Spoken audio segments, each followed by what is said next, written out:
Welcome back, friends. It's our Your Hometown Kokomo edition of Indie Now. And welcome to our next guest, Mike from Kokomo Toys and Collectibles. He calls himself, quote, a Geek Street ambassador, which we have loved learning about this. Absolutely. Thanks for being here.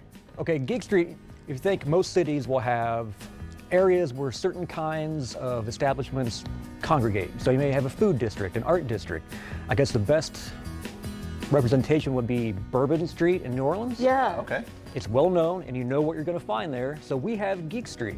So we have Kokomo Toys and Collectibles. We have Comics Cube for your comic book needs. We have Outhouse Records if you're into vinyl. We have Chapter 2 books, which you had on earlier. Yeah. And we have Kingdom Cards and Games for all your gaming needs. Shout out to all the geeks up there in Kokomo. We love you. KokomoToys.com. We're seeing some footage of inside the shop. How long has the shop been around?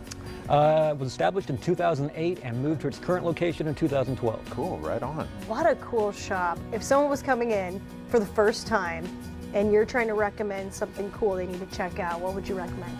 I always make it a point to tell people, look from the floor to the ceiling because we literally have things everywhere. And it's also a bit of a pop culture kind of museum because we have life-size figures of Spider-Man, Batman, Deadpool, everywhere. That's so cool, man. And we're seeing here too this old school, like almost, I think this is the original That's the packaging. original Millennium Falcon and it is in the box, yes. Wow! Oh my goodness, that's definitely a blast from the past there. I noticed one thing about this Buffy the Vampire Slayer doll. It looks a little bit like Angela Gnocchi. A little bit. The Sarah Michelle Gellar. Yeah. Just a little. It's kind of. Beautiful. It's Gnocchi adjacent. Oh, and Does that not look a little Yes. bit like Angela Gnocchi? gorgeous. We have to show her. Coming up on Fox 59 Morning News.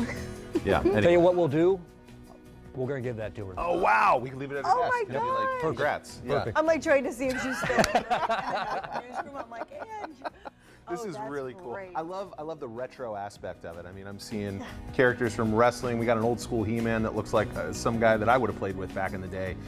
Do you have a lot of people coming in specifically looking for a very nostalgic niche item? Oh, absolutely. The number one thing we hear from everyone is, I used to have that, I used to have that, and then they regret the fact they no longer have them.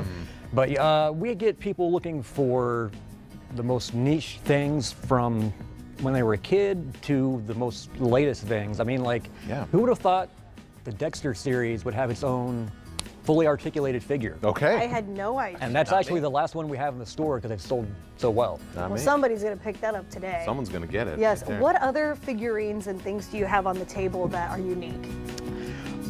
Uniqueness. Gremlins has not had an actual new movie out in decades, and yet we just got these in this week. This is wave 2 of the life-size Gremlin replicas. Which one is this one? That is Lenny. That's Lenny. Lenny. Yes. Okay. Don't. cute. What is it? Don't feed them after midnight and don't get them wet anytime. Correct. Correct. Yeah. Those That's are the great. rules. Man, what are the? See the Indiana Jones one thing right there. in So front of you? these What are those? Funko Pop vinyls. Okay. They're just there's no articulation. They're just vinyl little statues. Yeah. Cute too. And I never would have in my life imagined they would be as popular as they are. Yeah, there's a ton of them out there too. A ton of it for virtually everything you can imagine. Every pop culture item, every band, show, odds are it has its own pop, Wow. if not multiples. So fun. It sounds like you could make an entire day on Geek Street up there in Kokomo. That is actually the plan. We wanted it to be a tourist destination. Yeah. Because we have a guest book in our store for have people sign when they come from out of town. We got people from literally all over the world. But if you're going to come from a long distance, you want, okay, what else is there I can do? Yes. So if you're not necessarily a toy person, that's where Geek Street has its strength. And I love If it. you're into vinyl, boom, books, boom, comic books, boom, games. And we're about to expand Oh, really? in about 15 minutes. Wait, what? What's happening? This feels like breaking news. I know, right? What's going In about 15 minutes, the same owners of Kokomo Toys are opening the Kokomo Antique Mall 1 block to the west. Amazing. That's so cool. Today is the grand opening. It's a 3-story building. They've refurbished it. It's pretty amazing. That's so cool. Oh, you Mike, gotta thank you check for that out. sharing that with us. KokomoToys.com. Give them a follow on Facebook, Geek Street as well. We really appreciate your time today. Hey, Thank you. thanks for having me. Thank Yeah, you, Mike. absolutely. This is awesome. So much fun. All the information on the screen so that you can visit Geek Street and so much more.